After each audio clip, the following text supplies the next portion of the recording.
I got in the film business 36 years ago. This August, 36 years ago. I was doing A-levels at school.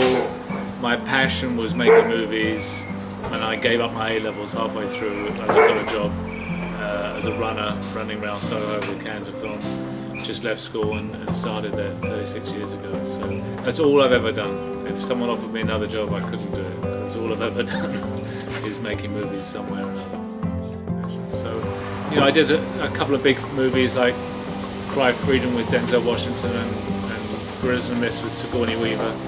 And then with Sigourney, on that film, I got my break as director of photography. I was camera assistant, and I was still young then, so I was quite young actually to start doing bigger films. So I did a big Robin Hood film as a director of photography with Uma Thurman.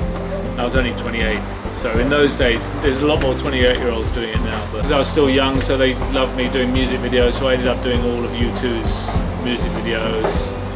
Frank Sinatra, before he died, I worked with Frank. I worked with, you know, Guns N' Roses. I worked with a lot of the big bands doing a lot of their stuff. I just got to the stage of my life where I worked a lot in the UK and just fancied a change, really. That was what, literally, I went to the gym one day and I thought, if I didn't have a family, where would I be right now? I thought, well, I'd be in LA because this is the centre of the entertainment business.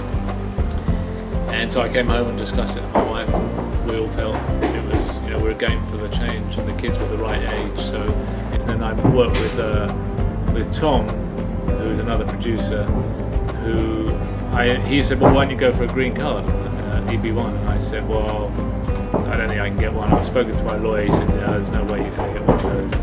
I spoke to a couple of people who just seemed to have quite a negative perspective and not look at the picture more broadly. And he said, well, I know someone, and he mentioned you, Chris Ingram. So I phoned you up, and that's actually your attitude was so positive. It was a no-brainer for me to go with you, rather than going for the O1, just go straight to the EB1, which was a huge thing for us as a family, because my wife couldn't work here under the O1. My boys were going to graduate in a couple of years at school, and if I'd stayed on an O1, it would have put them in a very restricted position because they couldn't have done any work, you know. So it was a huge thing for us to get the possibility of having an EB1.